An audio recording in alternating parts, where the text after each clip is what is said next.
우리가 이제 포도를 재배함에 있어서 이제 농가분들이 내가 고품질 포도를 생산 못하는 이유가 뭔가 이런 거를 많이 생각을 해보실 겁니다. 예를 들어서 여기도 저희가 한 10개 정도 이렇게 준비를 해왔는데요. 아마 이보다 더 많은 게 있을 겁니다. 예를 들어서 내가 기술이 부족하다든지 아니면 내가 시설이 좋지 않다든지 아니면 내가 그의 일주량이 부족했다든지 아니면 비료가 부족했다든지 또는 물이 부족했다든지 아니면 제가 농가께서 수세 조절을 잘못해서 꽃들이 현상이 왔다든지 이런 여러 가지가 있을 겁니다. 근데 제가 보면 이 여러 가지가 있습니다만 제가 캠베레리 품종에서 가장 품질을 저하시키는 요인을 크게 두 가지를 많이 압축을 해본다면 첫 번째로는 이제 꽃들이 현상이 되겠습니다. 이제 꽃들이 현상은 포도알이 수정이 되지 않아서 꽃이 떨어진 다음에 일주일이나 10일 지나면 이제 포도알도 떨어지는 경우는 꽃들이 현상이고 그리고 그 포도알이 정상적으로 맺히지 않음으로써 상품성도 없게 됩니다. 그래서 이게 첫 번째 원인이 되겠고요. 그래서 꽃들이 현상 방지 방법은 이따 재배 기술 편에 가서 다시 한번 설명드리도록 하겠습니다. 그리고 이제 두 번째로 생각하는 부분이 물이 부족하다는 겁니다. 이제 농가분께서 이렇게 생각을 하십니다. 당도를 높이려면 물을 안 줘야 된다. 마치 내가 물을 많이 주면 당도가 희석돼서 당이 안 올라갈 것처럼 생각을 하시기 때문에 물 주는 걸 또 극히 싫어하십니다. 또 하나 원인을 찾자면 포도가 또 물을 많이 주게 되면 열과가 또 많이 온다고 생각하셔서 물을 안 주고 있습니다. 그렇지만 우리가 포도에 있어서 가장 중요한 게 뭡니까? 포도에서 당을 올리려면은 포도가 나무가 첫 번째로 해야 될 일은 광합성을 해야 됩니다. 근데 물이 없게 되면 광합성을 할 수가 없습니다. 그래서 그 부분에 대해서 좀 더 살펴보도록 하겠습니다. 그 광합성 관계는 좀 이따 다시 한번 말씀드리려고 하고요. 그러면 아까 이제 저희가 그 포도 캠베렐 품종에 있어서 품질에 가장 떨어지는 요인이 물 부족과 꽃들이 현상을 봤습니다. 이제 그렇게 해서 한번 정리해 놓고요. 일단 그러면 품질 향상에 있어서 우선순위가 가장 높은 게 뭐냐? 뭐가 첫 번째냐? 첫 번째는 누가 뭐래도 품종입니다. 내가 어느 품종을 갖고 있냐? 이것이 품질을 결정하는 가장 큰 요인이 되겠고요. 두 번째는 재배 농가분들이 갖고 있는 재배 기술입니다. 그 다음에 세 번째는 내 밭의 환경입니다. 예를 들어서 토양 온도가 너무 낮지 않다든지 토양에 수분이 많다든지 이런 환경 조건이고요. 그 다음에는 이제 비료나 퇴비가 되겠습니다. 근데 예를 들어서 내가 내 밭에 어떤 생리장애가 많이 발생을 했다. 그러면은 우선순위는 품종이 가장 높고 그 다음에 재배 기술이고 환경 조건이고 비료나 퇴비인데 만일 그런 생리장애가 나오면 농가께서는 가장 먼저 하시는 것이 우선순위를 거기에 따르지 않으시고 대부분 어떤 비료를 준다든지 아니면 또는 물비료를 준다든지 이런 거를 먼저 하시는데 저는 문제가 있다고 봅니다. 따라서 이런 겁니다. 만일 여러분들이 첫 번째로 선택하셨던 내가 비료를 줘서 만일 그 문제가 해결되니까 우선권이 있었다면은 내가 캠베렐리 품종에다가 비료를 많이 주게 되면 그것이 맛이 샤인마스켓 정도가 맛이 나야 됩니다. 근데 그렇지 않거든요, 실상은. 그리고 이제 두 번째로는 재배 기술입니다. 예를 들어서 이런 겁니다. 내가 내 기술 내 송이를 이제 알속기를 적절히 하지 않아서 송이 무게가 1kg가 되었습니다. 근데 그 1kg를 크게 만들어 놓고 내가 만일 비료를 많이 줘서 이것이 고품질이 된다면 이 비료가 재배 기술을 앞서가는 거거든요.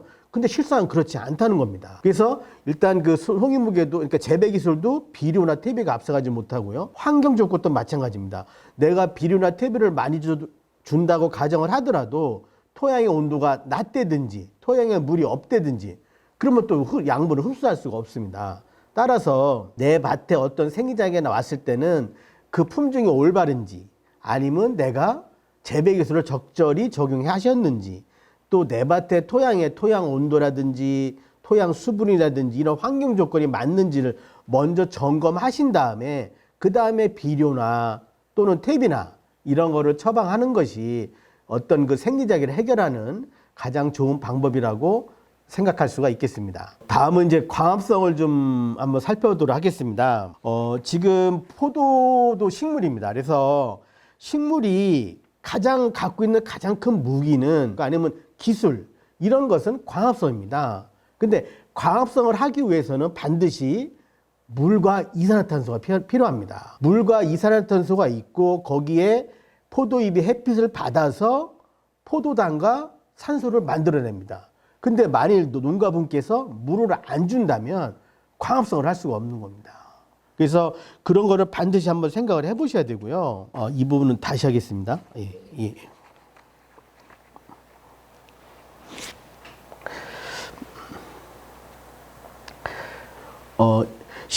식물은 이제 광합성이라는 아주 독특하고 우수한 능력을 갖추고 있습니다. 즉 사람도 잘 하지 못하는 무기물을 유기물로 만들 수가 있습니다. 이제 그 만드는 것을 우리가 광합성이라고 표현하는데요. 그 광합성을 하려면 물과 이산화탄소가 빛 에너지를 받아서 포도당과 산소를 합성을 하게 됩니다. 그런데 우리가 보통 이산화탄소는 대기 중에 많이 있습니다. 그래서 대기 중에 많이 있기 때문에 농가께서는 이산화탄소에 대해서는 크게 걱정 안 하셔도 됩니다. 근데 문제는 광합성에 걸림돌이 되는 거는 농가께서 물을 안 주는데 가장 큰 문제가 있습니다.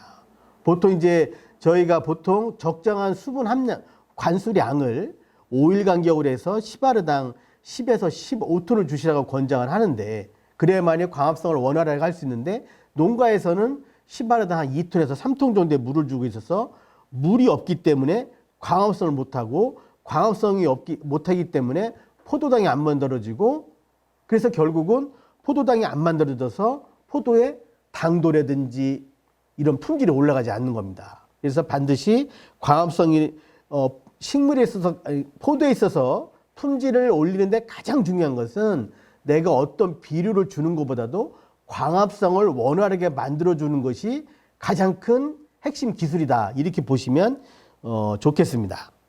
다음은 포도에 있어서 당도 18브릭스 기준을 했을 때 저 18브릭스를 어떻게 만들어지는지 한번 살펴보도록 하겠습니다.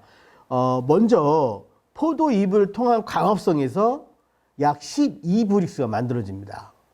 그리고 포도알도 생육 초기에는 녹색을 띠고 있기 때문에 광합성을 합니다. 그래서 그 포도알에서 자체적으로 약 4브릭스의 당을 만듭니다. 그리고 나머지 2브릭스는 유기산이나 다당류가 분해가 돼서 2브릭스가 만들어집니다. 그래서 따라서 내가 당도를 높이려면 가장 당도에 많은 부분을 기여하는 광합성을 활발하게 해주는 것이 가장 큽니다. 왜냐하면 포도잎이 전체 당 구성성분의 약 70%를 차지하기 때문에 광합성을 원활하게 해주는 게 가장 중요하고요. 그 다음에 포도알에 있어서 포도알도 자체적으로 광합성에서 약 4브릭스 정도 책임집니다. 근데 이 부분은 어떻게 하셔야 되냐면 여러분들의 캠베럴리 같은 경우는 흰 봉지를 사용하시기 때문에 봉지의 투광량은 크게 문제가 되지 않습니다. 다만 포도 송이가 광을 못 받는 조건은 포도나무에 가지수가 많으면 그러면 수간이 어두워져서 광합성을 못할 수가 있습니다. 이것을 방지하기 위해서는 포도나무를 보통 여러분들이 T자로 키웁니다. 그래서 이 수직으로 큰 부분을 주간이라고 표현하고 좌우로 이제 펴진 부분을 우리가 주지라고 표현하는데 주지 1m에 신초를 13개 정도를 받아야 됩니다. 예를 들어서 내가 포도나무를 3m 간격으로 심었다면 약 39개 정도의 신초를 받게 되면 광합성을 원활하게 할 수가 있겠습니다. 그렇지만은 내가 수확량을 높이기 위해서 주지 1m에 13개보다 많은 15개, 16개를 받게 되면 수간이 어두워져서 포도알 자체 광합성 능력이 떨어져서 4브릭스를 다 못 채울 수가 있겠습니다. 따라서 신초수를 주지 1m에 13개를 받는 것을 권장을 드리고요.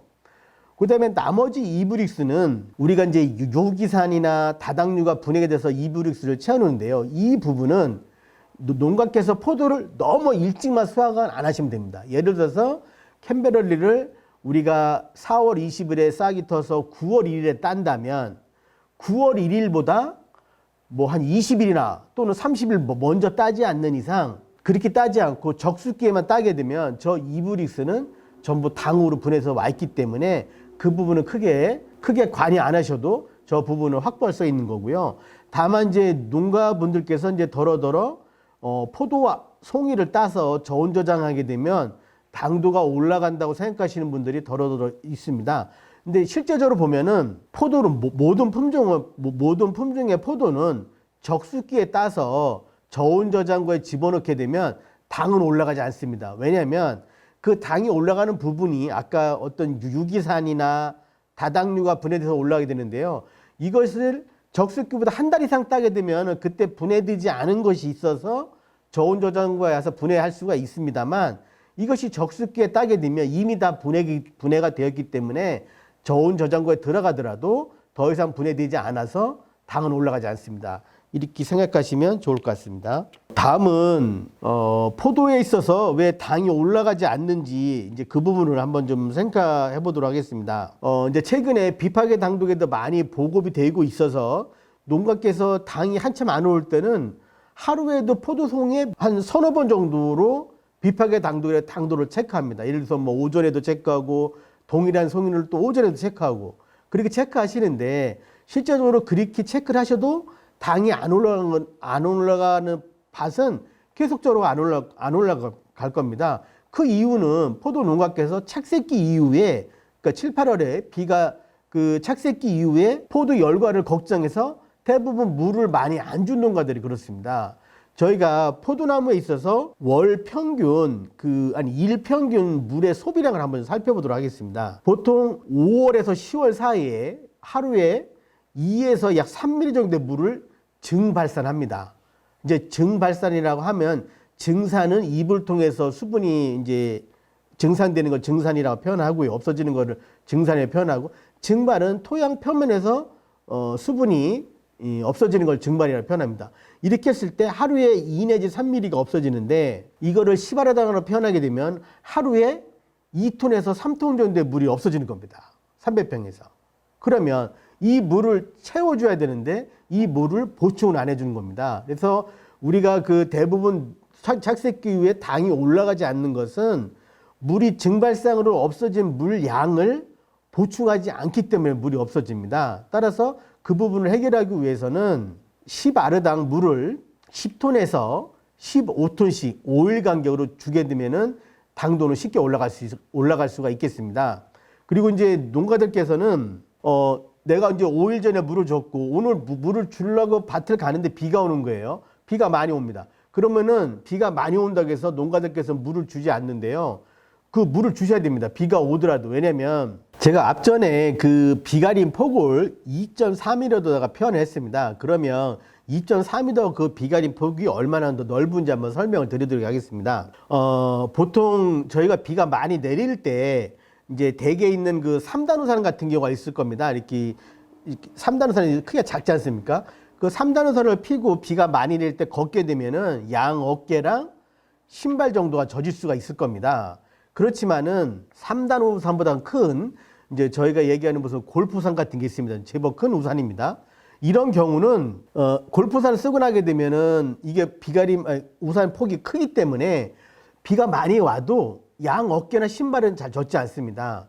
그러면 그 우산의 그 폭이 얼마냐면요, 대략 140cm입니다. 140cm도 양 어깨가 젖지 않고 신발도 젖지 않는 거예요. 근데 만일 지금 비가림 폭이 2.3m라면 어떻게 생각하면 슈퍼 앞에 있는 파라솔 같은 정도가 크게 됩니다. 따라서 비가 오더라도 비가림 폭이 2m 이상 되는 큰 포도원에서는 반드시 비가 오더라도 5일에 한 번씩 10에서 15톤의 물을 주게 되면 당도는 충분히 올라갈 수 있다고 생각이 됩니다.